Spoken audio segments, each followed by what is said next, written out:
बिस्मिल्लाहिर्रहमानिर्रहीम। इय्याका नअबुदु व इय्याका नस्तईन। मेरे बुजुर्गों, अजीज नौजवान साथियों, आजादी से लेकर अब तक इन 78 सालों में मुसलमानों ने इस मिट्टी से, यहाँ के हुक्मरानों से कभी भी मुसलमानों ने आरक्षण की मांग नहीं की, कभी भी शिक्षा और नौकरी के लिए आंदोलन नहीं किया, कभी भी मुसलमानों ने स्कूल कॉलेज के लिए हड़ताल नहीं किया, कभी भी मुसलमानों ने किसी भी अदालत के फैसले के खिलाफ न सड़क जाम किया, न भारत बंद का ऐलान किया, और न ही इस मुल्क से दौलत लेकर, लोन लेकर मुसलमानों ने भागा। मगर फिर भी हर दौर में सबसे बड़ा गुनहगार मुसलमानों को ही बना दिया जाता है। हर दौर में सत्ता के निशाने पर सिर्फ मुसलमान ही है। मुसलमानों की तो बस इतनी ख्वाहिश है कि मेहनत मजदूरी करके अपने परिवार का ख्याल रखे, जब मौत आए तो इस मिट्टी में दफन हो जाए। मगर अब तो हालात ये आप बनी है कि इस मिट्टी से हमारी पहचान, हमारे दफन होने की मिट्टी को भी छीनने की मिशन बना लिया गया है।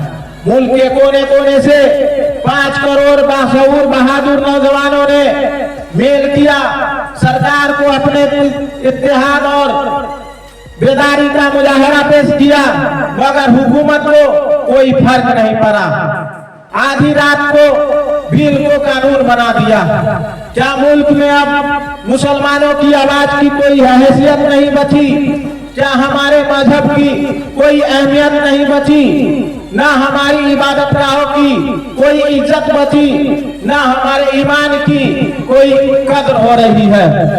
क्या लोकतंत्र का मतलब लाशों का पहाड़ खड़ा करके हुकूमत करना है, या संविधान को सिर्फ वोटों की बादशाहत ताकतवरों का हथियार बन गया है? तो सुन लो, तू कुर्सी का नशा मत कर, ये हमेशा नहीं रहता। तू कुर्सी का नशा मत कर, ये हमेशा नहीं रहता। तू आज जिस कुर्सी को हजम नहीं कर पा रहे हो, उस कुर्सी को हमने कई बार पलटा है, याद रखो। गरीबी मुल्क के मुसलमानों की पहचान हो सकती है, लेकिन वफादारी विरासत है। हम खामोश हैं मगर कमजोर नहीं, हम टूटे हैं मगर बिखरे नहीं। याद रखो मेरे दोस्तों, नौजवान साथियों, मौजूदा हालात मुल्क में मेजोरिटी की आवाज हुकूमत की जुबान बन गई है। मेजोरिटी की सोच देश का कानून बन गया है। जब माइनॉरिटी की पहचान, माइनॉरिटी के हक, माइनॉरिटी की इंसाफ खतरे में पड़ जाए तो वहां लोकतंत्र नहीं, तानाशाही की हुक्म चलती है। मैं कह देना चाहता हूं, जुल्म संसद से चले या सड़कों से हक नहीं बन जाता। फैसला चाहे कोर्ट से निकले या संसद से, इंसाफ नहीं बन जाता। याद रखो, आज तुम हमें जलियांवाला बाग की नरसंहार की धमकी देते हो। सुन लो, हमने करबला को महसूस किया है। जंगे खैबर में जालिमों के ताकत को शिकस्त दिया है। हम आज भी फलस्तीन के शहादत को अपने रूहों में देखता हूँ। तू हमें मौत से मत डरा, जिस मौत से तेरा रूह रंग कांप जाता है, उस मौत को हम इज्जत की चादर समझते हैं। हम जिंदा हैं, अपने उसूलों पर शहीद होते हैं, अपने मकसदों पर। याद रखो, धमकियां हौसले तोड़ती है डरपोकों की। हम वो लोग हैं जो ला इलाहा कहकर सर कटा सकते हैं, सर झुका नहीं सकते। इन दिनों बीजेपी हुकूमत को मुसलमानों की बड़ी फिक्र हो रही है। मुसलमानों के लिए गरीबी की फिक्र हो रही है, शिक्षा की फिक्र हो रही है, रोजगार की फिक्र हो रही है। तो सुन लो, इस फिक्र में भी एक बड़ी बहुत बड़ी फितना है। हमें इस फितना को समझने की जरूरत है। अब हमें नए नए शब्दों से, नए नए नामों से पुकारा जाता है। पासमानदा मुसलमान, अहमदिया मुसलमान, तो बोहरा मुसलमान से पुकारा जाता है। इन्होंने नए नए शब्द इजाद कर रखे हैं। तो सुन लो, हमने अपने माँ के गोश्त से लेकर कब्र की मिट्टी तक सिर्फ एक ही पहचान, एक ही नाम मिला है, वह है हम भारत का मुसलमान। तुम हमें बांटने का अंग्रेजी ख्वाहिश निकाल दो। जब जामिया में बच्चों पर लाठियां चली, जब जामिया के कॉलेजों में, यूनिवर्सिटी में घुसकर बच्चों के आंख फोड़े गए, तब उस वक्त हुक्मरानों को कौन दिखा? पासमानदा दिखा कि अहमदिया दिखा, बरेलवी दिखा कि देवबंदी का बच्चा दिखा? तो वहां सिर्फ और सिर्फ भारत का मुसलमान का बच्चा दिखा। जब राष्ट्रगान के नाम पर, पढ़वाने के नाम पर एक नौजवान का कत्ल हो जाता है, तो उस कत्ल करने वाले को कौन दिखा? अहमदिया दिखा कि पसमानदा दिखा, बरेलवी दिखा कि देवबंदी दिखा? वहां सिर्फ और सिर्फ दिखा भारत का मुसलमान दिखा।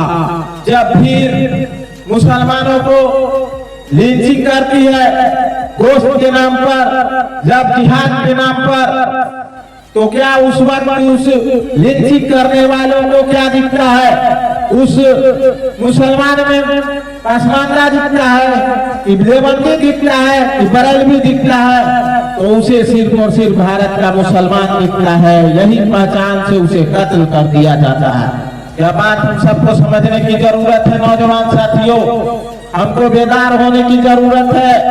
एक बहुत बड़ी हम लोग आजमाइश से गुजर रहे हैं। इस मिट्टी की शान रही है कि सब जुल्म बढ़ा है, तब हमने एक नया इंकलाब खड़ा किया है। मेरे दोस्तों, बुजुर्गों, नौजवान साथियों, जब हमारे बहन बेटियों को कॉलेज में बुर्खा उतारा जाता है, हिजाब उतारा जाता है, तब उसको कौन सा पहचान दिखता है? सिर्फ और सिर्फ भारत की मुसलमान की बेटी की इज्जत दिखती है। यह बात हम सबको समझने की जरूरत है। नौजवान साथियों, हम सबको समझने की जरूरत है। जब किसी बस्ती पर, मस्जिद पर, मदरसे पर बुलडोजर चलाया जाता है, तो प्रशासन को सिर्फ और सिर्फ मस्जिद में मुसलमान की मस्जिद दिखती है। वो किसी अहमदिया की मस्जिद नहीं, बरेलवी की मस्जिद नहीं, देवबंदी की मस्जिद नहीं दिखती। यह बात को समझने की जरूरत है। जब बस्तियां उजाड़ी जाती है, तो बस्तियां हर किसी अहमदिया की बस्तियां नहीं होती, देवबंदी की बस्तियां नहीं होती, बरेलवी की बस्तियां नहीं होती। वो बस्ती होती है सिर्फ भारत के मुसलमान की बस्ती होती है, इसीलिए उस पर बुलडोजर चला दिया जाता है। यह बात हम सबको समझने की जरूरत है। मेरे नौजवान साथियों, सरकार के हर जुल्म, हर सीन में सिर्फ और सिर्फ भारत का मुसलमान नजर आता है। यह हम सबको समझना होगा। सरकार की सोच में सियासत है, जुबान पे जहर है और इरादे में बर्बादी है।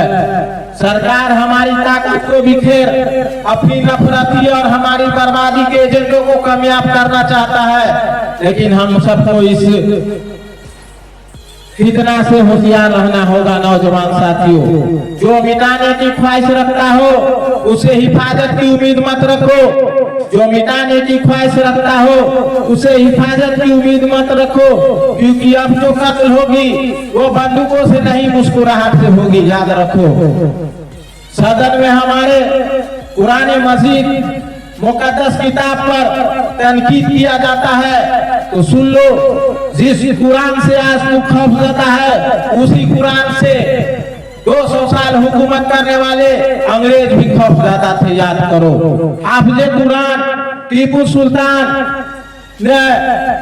सुल्तान जिसकी मां ने कुरान की तरबियत से उसको जवान किया, कुरान की आयतों को सीनों में लेकर बहादुरी और हिम्मत का एक मिसाल बना, अपने मिट्टी की हिफाजत के लिए शहादत को जान को किया।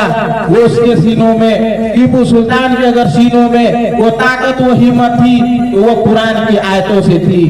जब 25 साल नौजवान अशफाक उल्लाह खान जब अपने सरजमीन के लिए अंग्रेजों के गुलामी से आजाद कराने के लिए, जुल्म और नाइंसाफी के लिए जब शहादत की जाम को पीता है, तो उस वक्त भी उसके सीने में कुरान की आयतें गूंजती रहती है। यह बात समझो, तू नहीं समझ पाएगा।